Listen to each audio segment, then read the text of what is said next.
I don't know how much fun I am. I'm a married man with 2 kids. Probably the older members here too. So. But good evening, YP. Good evening. Good evening. Thank you for having me. Like Nate said, my name is Quentin Womack, and I'm currently on the ballot for the Vice President of Fund Development.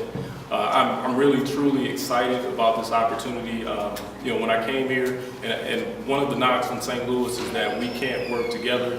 So it's so refreshing and so good to look around and see so many young professionals who are hungry to develop and give back to their community. So I wanted to start by saying that. And I'd also like to start by saying that I'm not a very good self-promoter. I like to work in the background, I like to crunch the numbers, and I like to make things happen. So this is something that's new to me, even though I am a leader in my community, but at the same time I like to sit in the background, so this is something new to me.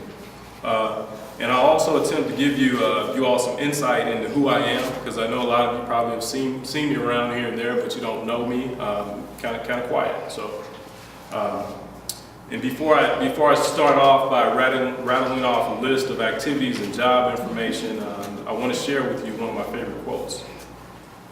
The quote was written by Irma Bombach, and it simply states that when I stand before God at the end of my life, I would hope that I would not have a single bit of talent left, and could say that I used everything and I gave everything that I had.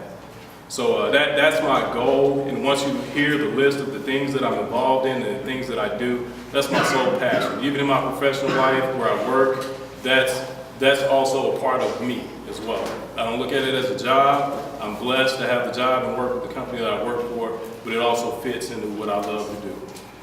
So I'm simply on a mission to leave this world better than I found it by making a contribution rather than sitting on the sideline.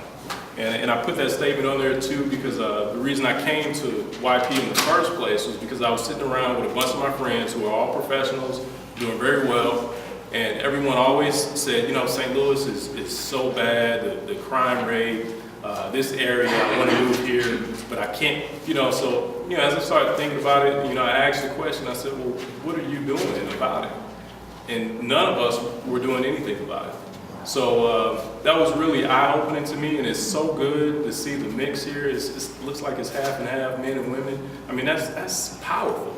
And I don't know that that's anywhere, I don't know that that's being done in any other organization here in St. Louis. So that's very powerful, and it's very attractive to young professionals. I'm also a native of St. Louis, Missouri. I was born and raised in St. Louis, grew up in Cool Valley and Florissant. I attended Cardinal Ritter High School, which is the famous question, where'd you go to high school? In St. Louis here.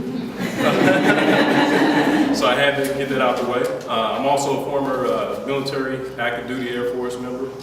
I graduated from Kentucky Wesleyan College with a bachelor's in business administration and a minor in finance. Wow, really? I spent 6 years in management with the United States Postal Service, and I'm currently a business development leader at Edward Jones, where I'm responsible for over 300 financial advisors and making sure they develop and increase their business. Am I out of time? Okay. Thank you, Quentin. Okay, question for Quentin. Nick. Quentin, Yes, I'm assuming you have it on your list. If you could highlight one thing you weren't able to say about why you would be very effective in this role, what would it be? Okay, good question. I work with money every day. So fund development is a little bit different, and I think I have a clear picture. I think I have a comfort level with talking to people and asking them for money, which is very unique. I have a leadership experience, 6 years of management with the Postal Service, 4 with Edward Jones, where I have lots of responsibilities. So management and getting people together and asking for money is not an issue, and that's something that I look forward to because you can't do many things without money. So I know a lot of the initiatives that we have and what we're looking to do is going to require money. So It's good to ask, but how would you get it? how would you get it? Well, based off different programs, I'm looking to go to people individually, call them, go to their homes. I mean, if we have a list of addresses, that's the way that you go to people. I mean, you can put out flyers, you can send out information, but I mean, when you talk face to face with someone individually and say, this is what we're about, this is what we're doing, would you be interested in contributing? Then you'll get a better response. And I appreciate that response, but working in a nonprofit nonprofit management, I understand that raising money is more than just asking money, and Right. financial advising is different than fund development for an organization. Right. So to piggyback off this question, what are you going to do? What I guess, skills, talents, abilities do you have in regards to establishing that relationship? 'Cause Okay, yep, I serve, I'm a secretary on the board of St. Vincent Home. I also serve on the Neighborhood Accountability Board.